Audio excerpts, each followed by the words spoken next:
안녕하세요. 올해로 34살, 결혼한 지는 6년이 된 주부였습니다. 남편과 저 사이에는 아이가 없었고요. 검사를 받았는데 문제는 제 쪽에 있었고, 이 사실을 친정도, 시댁도 알고 있던 상황입니다. 그래도 남편한테 문제가 있는 것보다 저한테 문제가 있는 게 시술을 통해 극복할 수 있는 확률이 더 높다길래 몸 상하지 않는 선에서 계속해서 시도 중이었습니다. 하지만 이제 다 소용없는 일이겠네요. 남편은 요즘 보기 드물 정도의 효자였어요. 어느 정도냐면 혼자 계시는 시아버지 걱정된다며 저랑 결혼하는 것도 다시 생각해보려던 사람이었으니까요. 남편 위로 아주버님이 두 분 계십니다. 아무리 남자만 셋인 집안이어도 장남도 아니고 막내인 남편이 부양의 의무를 느끼고 있다는 게 말이 된다고 생각하지 않았어요. 생활비조로 얼마 정도만 보내주고 시아버지를 말 그대로 손절했다는 형님들은 한 번도 만나뵌 적 없었지만 저에겐 좋은 인상의 사람들이 아니었어요. 저는 남편이 부양의 의무에 대해서 이야기할 때 시아버지께서 어디 불편하신 곳이 있으신 건가 하는 생각을 했었거든요. 혼자서 밥도 못 드시고 집안일도 아무것도 못 하신다는 말을 들었을 때 정말 몸이 어디 안 좋으신 거구나 하고 확신을 했었는데 제 생각이 틀렸었습니다. 시아버지께서는 사지멀쩡하시고 심지어 엄청 세련되시기까지 하셨으니까요.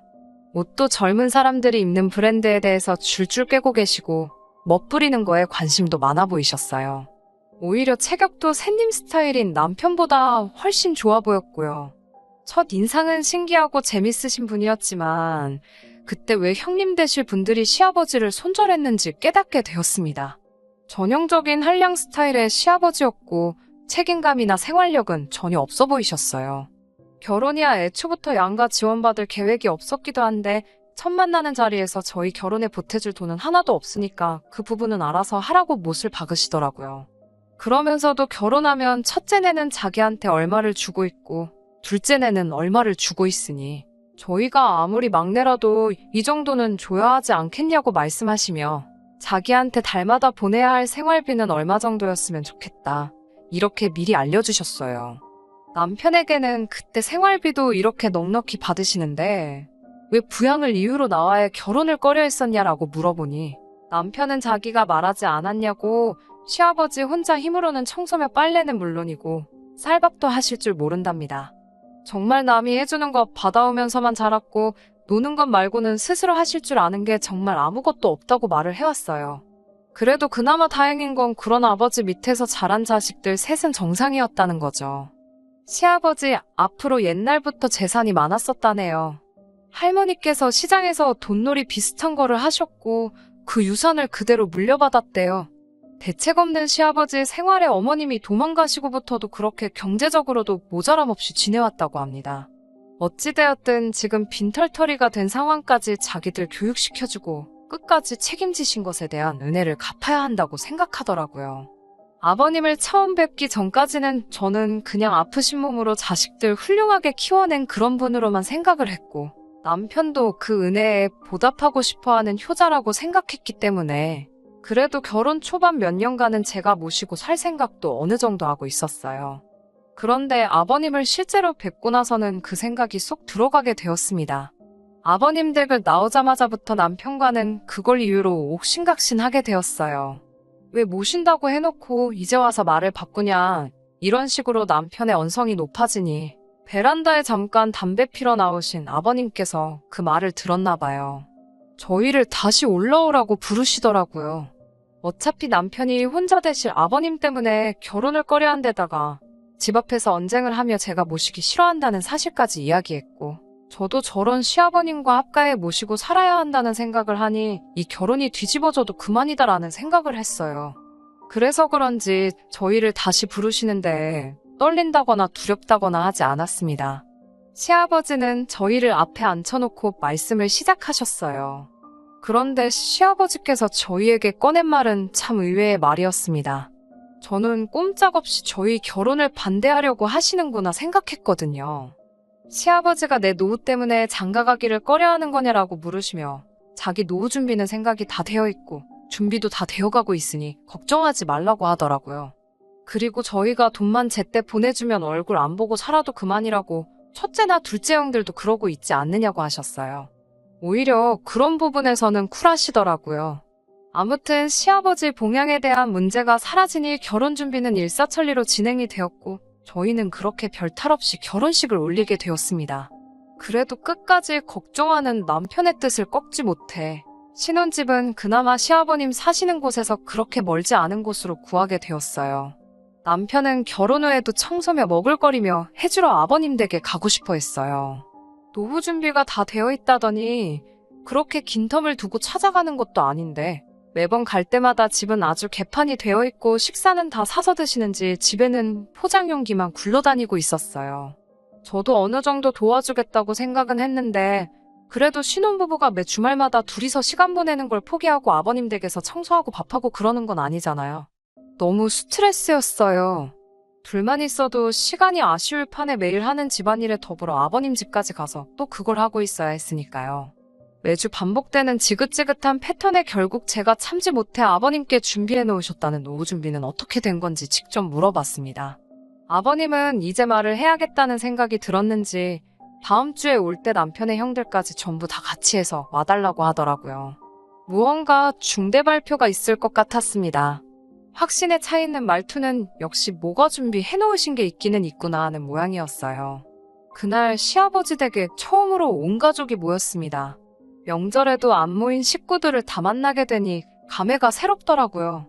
결혼식 이후로 단 한 번도 본 적이 없었던 형님들까지 전부 도착해 있었습니다. 시아버지가 온 식구들 앞에 발표한 노후 대책은 참으로도 어이가 없었습니다. 각 형제들 앞으로 일단 1,000만 원씩을 달라고 하더라고요. 그럼 그 돈을 가지고 외국에 나가 새 신부감을 찾아오시겠답니다. 말인즉슨 국제결혼으로 재혼을 한다는 말씀이었어요. 그렇다고 거기서 끝나는 게 아니었습니다.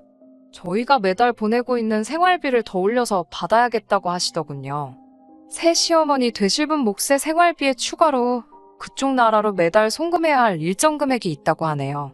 앉은 자리에서 1,000만 원을 뜯기고 앞으로 보내드릴 생활비도 훨씬 늘어나는 상황에서 그걸 좋아라 하는 사람은 아무도 없었습니다. 애초에 그걸 떠나더라도 아버님 나이가 60이 넘으셨는데 국제결혼으로 제취를 하시는 것부터 찬성할 사람이 어디 있었겠어요? 당연히 그 자리에 있던 사람들 모두 그렇게는 안 된다고 반대를 했습니다. 시아버지는 이미 이걸 오래전부터 계획을 하신 건지 시아버지께서도 초강수로 나가시더라고요. 저희들이 반대를 한다면 굳이 강행을 하지 않겠다고 하시면서도 그렇게 되면 자기는 노후 준비가 된 게 아무것도 없으니 매달 보내는 생활비와 더불어 주의 이일씩 며느리들이 돌아가면서 자기 청소도 해주고 밥도 해주는 수발을 들어줘야 할 것이라고 들어누워 우기시더라고요. 자식이기는 부모 없다더니 여기서는 정반대였습니다. 막무가내로 어깃장을 부리는 아버님 고집 꺾을 사람들 아무도 없었고 돈 1,000만 원에 시아버지 뒷바라지에 대한 부담이 영원히 사라진다면 그 값으로 싸다고 형님들이 먼저 생각을 바꾸기 시작했어요. 그렇게 모두의 동의를 얻어내고 아버님은 그달 말에 새 신부를 데리러 간다고 출국을 하셨습니다. 일주일도 안 돼서 다시 귀국을 하셨는데 아버님은 혼자서 돌아오셨어요. 저희는 속으로 아버님이 마음을 고쳐먹고 결혼을 안 하시기로 한 줄 알았는데 그게 아니었네요. 한국에 오려면 한국어 시험을 통과해야지 올 수가 있다고 하더라고요. 빨리 너네 새 시어머니 보여주고 싶은데 아주 마음이 끓는다고 하시는 게 마음을 고쳐먹지는 않으신 것 같더라고요. 그렇게 시아버지의 노후 준비 대책인 외국인 새 시어머니가 오기 전까지 6개월간 남편의 간절한 부탁으로 제가 짬이 날 때마다 아버님 댁 청소와 식사 준비를 도맡아 해야 했습니다. 형님들은 역시 한 번도 오지 않으셨고요. 제가 이걸 왜 하고 있나 싶더라고요. 그래도 6개월만 참으면 이 집과도 영원히 이별이라고 생각하니 그거 하나만 믿고 속으로 꾹꾹 참아내며 했습니다. 그렇게 6개월이 지나 새 시어머니는 한국에 도착하시게 되었고 또 효자인 남편의 오지랖에 저희가 공항까지 데리러 가게 되었습니다. 정말 경악을 금치 않을 수가 없었어요. 제가 그 당시 29이었는데 저보다도 나이가 4살이나 더 어린 시어머니를 처음 봤을 때는 말이죠. 화장은 하나도 하지 않아 수수했는데 오히려 그것 때문에 더 시어머니가 어려 보이기까지 했고 아버님은 사람처럼 보이지도 않았습니다. 의외로 한국말을 잘 배워서 온 건지 의사소통에는 크게 어려움이 없었어요. 간간히 틀리기는 하지만 자기 의사표현 정도는 확실히 할 만큼 배워서 온 것 같더라고요. 무엇보다 이제 더 이상 아버님 신경 쓸 필요 없이 오롯이 우리 둘만의 결혼 생활을 드디어 시작한다는 생각이 들어 기대가 되기까지 했습니다. 그렇게 결혼하고 나서 처음으로 이제서야 결혼을 한 것 같다는 게 실감이 날 정도로 좋은 시간을 보냈습니다. 아버님도 솔직히 나쁜 마음에 시집 보낼 딸뻘 되는 여자와 국제결혼을 알아본 거라 생각했는데 다시 가장이 되었다는 책임감을 느끼신 건지 얼마 벌이는 되지 않지만 직장도 구하시고 멀리서 지켜보니 나름 알콩달콩 살고 있는 것처럼 보였어요. 하지만 이대로 이 행복한 삶이 유지될 거라 생각했던 제가 바보였네요. 아버님께서 저희를 다시 찾으신 건 1년이 채 지나지 않아서부터입니다. 음식이 입에 안 맞아서 아주 죽겠다고 하시네요. 그래도 새 시어머니는 시집 온다고 요리도 배우고 할 거 다 하고 온 것 같았는데 아버님은 외국 음식 냄새가 나서 입에 물려먹지를 못하겠다고 저희 보고 가끔씩 와서 밥을 해놓으라 하시네요. 남편은 난감한 표정으로 또 저한테 양해를 구하려 하고 있고 저도 참을 만큼 참았으니 이번만큼은 양보를 못하겠더라고요. 그렇게는 할 수 없다. 돈을 더 쓰든 상관없으니 식사도 챙겨주는 가사도우미를 구하던지 반찬 가게에서 반찬을 사날르던지 그거는 너가 알아서 할 일이라고. 나는 다른 형님들처럼 더 이상 아버님과 관련된 일에서는 손을 떼겠다 했습니다. 그동안 제가 얼마나 시달려왔는지는 남편도 지켜봐왔고 또 이렇게 된 상황에서 제게 양해를 구하려고 했으니 제가 어느 정도로 진심이었는지는 말하지 않아도 알았을 거예요. 하지만 그 효심이 어디 가지는 않는지 결국 일주일에 한 번 자기가 직접 반찬을 사다 나르기로 했습니다. 차라리 그때까지 차오르는 효심의 끝까지 자기 아버지 포기하지 못하는 남편을 놓아주었다면 이런 꼬라지를 볼 필요도 없었을 텐데 말이지요. 반찬만 전해주고 오던 남편은 언제부터인가 아버님 댁에 가면 귀가하는 시간이 늦어지기 시작했습니다. 반찬만 사서 전해주고 오는 게 뭐 이리 오래 걸리냐 물으니 남편은 언제까지 반찬을 사다 줄 수는 없으니까 라고 말하며 새어머니한테 반찬 만드는 법을 가르쳐주고 있다고 말을 하더라고요. 집에서도 평소에 살림 하나 안 하는 사람이 무슨 요리를 가르쳐주냐고 따졌지요.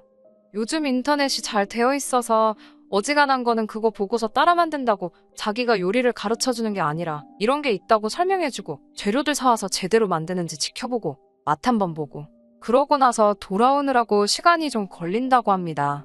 그 상황이 내키지는 않았어요. 아무리 아버님이 세장가 들어서 가진 새어머니지만 나이가 워낙에 저희 또래인데다가 어리기까지 했으니까요. 하지만 평소 남편의 아버님을 향한 효심도 알고 있는데다가 남편 또한 이렇게 반찬 몇 가지만 가르쳐 놓으면 앞으로 아버님 댁에 발걸음을 할 일도 없어지지 않느냐고 길게 보면 자기가 하는 행동을 이해해 줄 것이라며 저를 설득해 줬습니다. 남편이 아버님 댁에 발길을 끊게 된 건 그날로부터 3개월 뒤의 일이었어요. 그 뒤로 3년, 별탈 없이 둘이서 다시 잘 지냈습니다.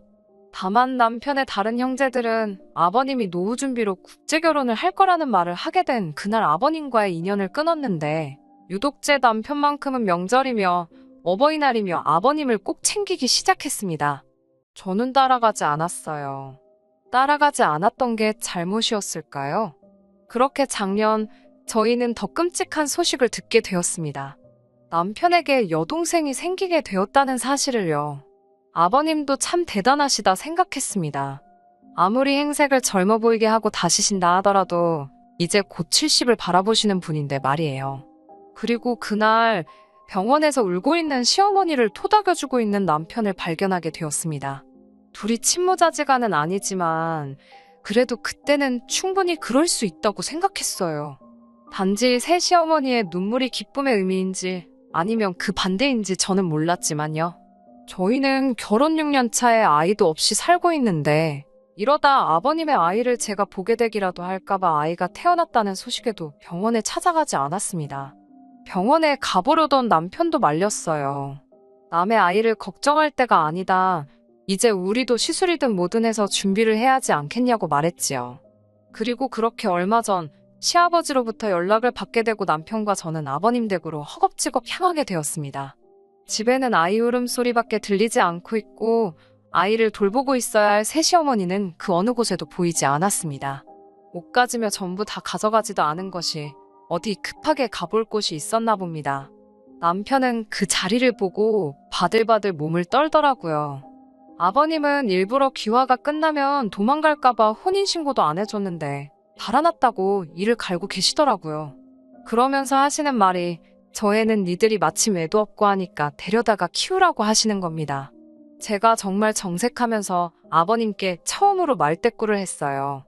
여태까지 남편 보면서 꼭 참아왔던 게 정말 한 번에 다 터져나오더라고요. 시아버지는 저에게 어이없는 소리까지 덧붙이시더군요. 저 애가 내 아이가 아닐 수도 있다는 말을요. 남편은 그 말에 그게 대체 무슨 소리냐고 정색을 했고 아버님은 남편을 보면서 네가 더 잘 알지 않을 거냐고 말을 하셨습니다. 대충 안 봐도 무슨 상황인지 조각이 맞춰지더라고요. 그렇게 효자인 척 하던 남편은 아버님 앞에 고래고래 소리를 지르며 대체 무슨 말도 안 되는 소리를 하시느냐고 소리를 치더라고요. 아버님 말이라면 꿈뻑 죽던 평소의 남편이 아니었어요. 아버님은 기분 잡쳤다며 밖으로 나가셨고 남편은 울고 있는 아이를 들쳐안고는 조용히 시키는데 여념이 없더라고요. 제가 이상한 생각을 갖고 있어서 그런 건지 아이를 안고 있는 남편의 모습에 알 수 없는 위화감이 들었습니다. 남편은 이런 제 마음도 모르는 건지 아이를 어떻게 하고 싶냐고 묻더라고요. 그 말에 제가 지금 장난치는 거냐고 소리를 질렀어요. 아무리 그래도 그렇지 이 상황에서 그게 할 말이냐고요. 남편도 정색을 하면서 그렇다고 아이가 무슨 잘못이 있느냐고 저에게 따지더라고요. 그건 애 아빠인 너네 아버지가 결정할 일이지 우리가 결정할 일이 아니라 했더니 평소 아버지를 알면서 그런 말이 나오냐고 이 아이가 어떻게 될 건지 뻔히 알고 있는 거 아니냐고 하더라고요. 그 말에 저는 그건 내가 알고 없다고 했어요. 오히려 그 아이한테 왜 이렇게 집착을 하는 거냐고 혹시 내가 알면 안 되는 사실이라도 있느냐고 물어봤습니다. 남편은 그런 건 절대 아니라고 하더라고요. 당당하게 먼저 그렇게 자기를 못 믿겠으면 지금 이 길로 병원에 가서 검사를 받아보자고 자신있게 말하더라고요. 하지만 그 말에도 신뢰가 가지 않다기보다도 결국 이 사단이 난 상황에서 아이든 아버님이든 아무것도 내치지 못하고 또 자기가 전부 감수하려고 하는 남편의 효자 버릇에 신물이 나기 시작했습니다. 6년이란 결혼 생활 동안 저를 답답하게 만든 건 도합 1년이 채 안 되는 짧은 기간입니다. 그런데도 이렇게 사람을 질리게 만들 정도였다면 그동안 남편의 효자병이 얼마나 심했는지 충분히 이해가 가실 거라고 생각합니다.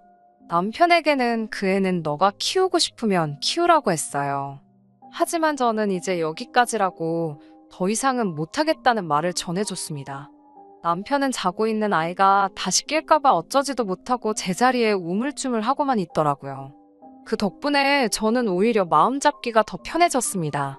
그렇게 평생 아버님의 자랑스러운 아들도 되고 너가 지금 안고 있는 시누이한테는 부모 같은 오빠가 돼주라고 말하고 저는 그 집을 뛰쳐나왔습니다. 법원도 이 상황에서 저의 편을 들어주었어요. 숙려기간이 없었으면 좋겠다는 제 신청이 받아들여져 곧바로 협의 이혼을 할 수 있었습니다. 남편은 끝까지 그 아이의 부모가 되어주고 싶었던 건지 아니면 또 혼자 된 아버님을 평생 수발들며 살기로 결심을 한 건지 순순히 이혼을 허락해 주었습니다. 아직도 남편이 그렇게 그 아이에게 집착했던 이유를 모르겠네요. 안 좋은 생각을 하려고 해도 또 검사를 받자고 당당하게 나오는 모습을 보니 제가 생각하는 그런 건 아니었을 텐데 말입니다. 6년 짧았다면 짧고 길다면 긴 시간이지만 앞으로 더 길게 남아있는 저의 인생을 위해 저도 하루빨리 털어내고 저의 인생을 살아야겠습니다. 여기까지 들어주시느라 전부 수고 많으셨습니다. 감사합니다. 끝까지 들어주셔서 감사합니다. 오늘의 사연은 여기까지입니다. 구독과 좋아요, 알람 설정 부탁드리고 더 좋은 사연으로 다시 찾아뵙겠습니다. 감사합니다.